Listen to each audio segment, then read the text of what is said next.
قرآن حکیم نے بھی سورہ آل عمران کے آخری رکوع میں ذکر کو سب سے پہلے اور سب سے اہم عامل کی حیثیت سے شمار کیا ہے۔ چنانچہ اس کی پہلی آیت جو ہے سورہ آل عمران کے آخری رکوع کی، اس میں تو وہی مضمون جو میں بیان کر چکا وہ آیا ہے، ان فی خلق السماوات والارض واختلاف اللیل والنہار لآیات لأولی الالباب۔ یقیناً آسمان اور زمین کی تخلیق میں اور دن اور رات کے الٹ پھیر میں نشانیاں ہیں ہوش مندوں کے لیے۔ ان کے ذریعے سے انسانی شعور کے اندر وہ معرفت رب اجاگر ہوگی۔ وہ پہلا مرحلہ اس نے طے کر لیا، وہ ڈورمنٹ معرفت اب ایکٹیویٹ ہو گئی۔ اب مزید فکر کا مرحلہ ہے جو اگلی آیت میں آیا ہے، الذین یذکرون اللہ قیاما وقعودا وعلی جنوبہم وَيَتَفَكَّرُونَ فِي خَلْقِ السَّمَاوَاتِ وَالْأَرْضِ رَبَّنَا مَا خَلَقْتَ هَذَا بَاطِلًا سُبْحَانَكَ فَقِنَا عَذَابَ النَّارِ۔ یعنی تفکر جو ہے وَيَتَفَكَّرُونَ فِي خَلْقِ السَّمَاوَاتِ وَالْأَرْضِ، وہ تفکر کرتے ہیں، غور و فکر کرتے ہیں آسمان اور زمین کی تخلیق میں، لیکن اس تفکر کے ساتھ لازماً ذکر اور ذکر مدام، ذکر بھی وہ کہ جو مستقل ہو، ہر حالت میں ہو۔ الذین یذکرون اللہ قیاما وقعودا وعلی جنوبہم، وہ لوگ کہ جو اللہ کو یاد رکھتے ہیں، اللہ کا ذکر کرتے ہیں، کھڑے ہوئے بھی، بیٹھے ہوئے بھی، اور اپنے پہلوؤں کے بل یعنی لیٹے ہوئے بھی۔ اب ان تین کے سوا تو کوئی پوزیشن انسان کی نہیں ہے، اسی کا نام ہے دوام ذکر۔ اور اس کے ساتھ اگر وہ تفکر کرتے ہیں تو ان کا فکر اگلی منزل تک پہنچتا ہے۔ تو پہلی شے تھی فکر انسانی کی صحیح رخ پر مزید پیش قدمی اور پیش رفت، اور اس کے لیے لازم ہے ذکر و فکر کا امتزاج۔ دوسری چیز کو لیجئے عمل کی درستی۔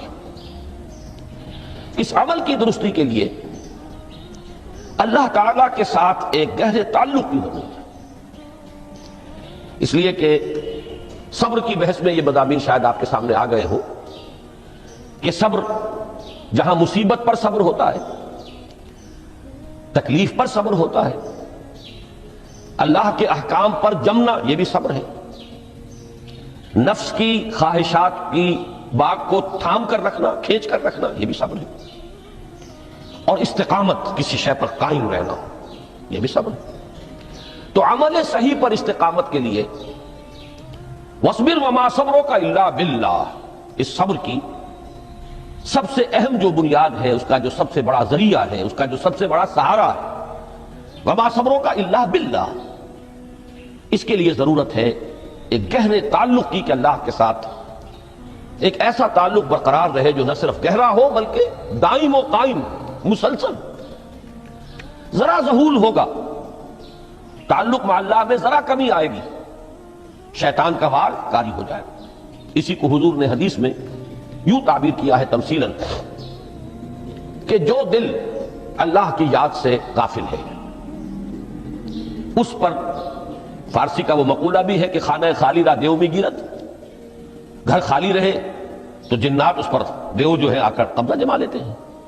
تو خانہ قلب جو ہے اگر یاد خدا بندی سے خالی ہو گیا تو شیطان ابلیس لعین اپنی تھوتنی ٹکا دیتا ہے۔ یہ لفظ آتا ہے سور کے منہ کے لیے تھوتنی، جس طرح اس کا نکلا ہوا سا منہ ہوتا ہے آگے، تو یہ لفظ استعمال کیا گیا کہ وہ اپنی تھوتنی انسان کے دل پر جما کر اور پھوکے مارنی شروع کر دیتا ہے۔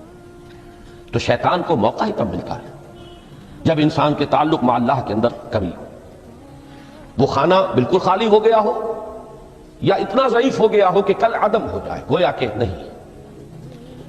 تیسری چیز کی طرف آئیے، روحانی ترقی۔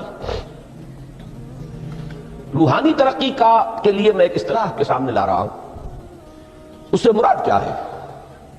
روحانی ترقی کے لیے ہماری دینی اصطلاح ہے تقرب الی اللہ، اللہ سے قریب تر ہوتے چلے جانا۔ اس پر میرا ایک کتابچہ بھی ہے، تقرب الی اللہ کے دو مدارج، دو درجے، جو در حقیقت ایک حدیث نبوی علیہ الصلوۃ والسلام ہی پر مبنی ہے کہ حضور نے ایک درجہ قرار دیا ہے تقرب بالفرائض، فرائض کے ذریعے سے انسان اللہ کا قرب حاصل کرے۔ ایک ہے تقرب بالنوافل، نوافل کے ذریعے سے اللہ کا قرب حاصل کرے۔ ان میں کیا نسبت و تناسب ہے، اہمیت کے اعتبار سے کون بڑھ کر ہے، بلندی کے اعتبار سے کون بڑھ کر ہے، یہ تمام مسائل میں نے اپنی اس تقریر میں بیان کیے تھے جو اس کتاب میں شائع ہوئی ہے۔ اس وقت میں اس کی تفصیل میں نہیں جا رہا، صرف یہ تذکرہ اس لیے کر رہا ہوں کہ جن کو بھی خواہش ہو جائے وہ اس کا مطالعہ کرے۔ ہماری اس وقت کی گفتگو سے وہ کتابچہ اس جگہ پر منسلک ہوگا۔ تو تقرب الی اللہ، یہ تقرب کوئی فزیکل فینومینن نہیں ہے، جسمانی یا مادی مسئلہ نہیں ہے۔ اللہ سے قرب یہ نہیں ہے کہ کوئی کروڑوں میل کا فاصلہ ہے، اب ہمیں کوئی رسی پر چڑھنا ہے اوپر بڑی محنت اور مشقت سے۔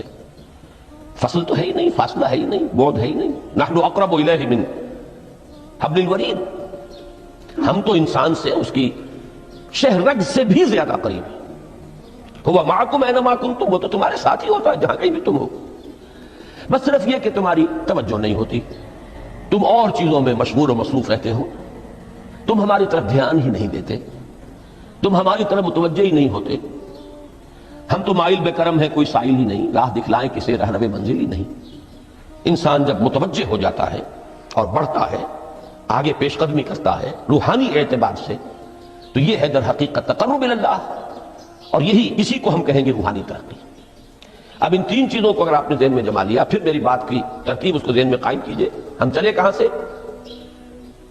کہ دین کے ساتھ اصل مناسبت فلسفے کی نہیں، حکمت کی۔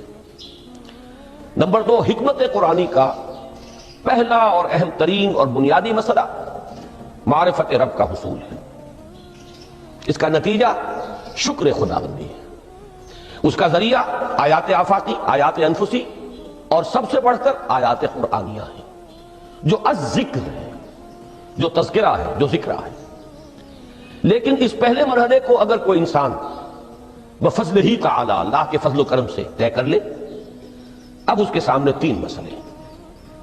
فکر کی مزید پیش رفت، مزید پیش قدمی صحیح رخ پر، اس کے لیے ذکر اور فکر دونوں کا امتزاج لازمی ہے۔ فقر قرآن اختلاط ذکر و فکر۔ الذین یذکرون اللہ قیاما وقعودا وعلی جنوبہم ویتفکرون فی خلق السماوات والارض۔ دوسری شے عمل کا درست رہنا، نہ افراط و تفریط ہو، عدم توازن ہو، نہ انسان نفس سے مغلوب ہو جائے، نہ انسان جذبات کی رو میں اندھا ہو جائے، نہ انسان ماحول سے مرعوب ہو کر متاثر ہو جائے، صحیح رخ پر اس کا عمل۔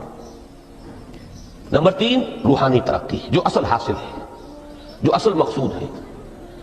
نمبر 2 چیز کے لیے تعلق مع اللہ ضروری، نمبر 3 کے لیے تقرب الی اللہ ضروری۔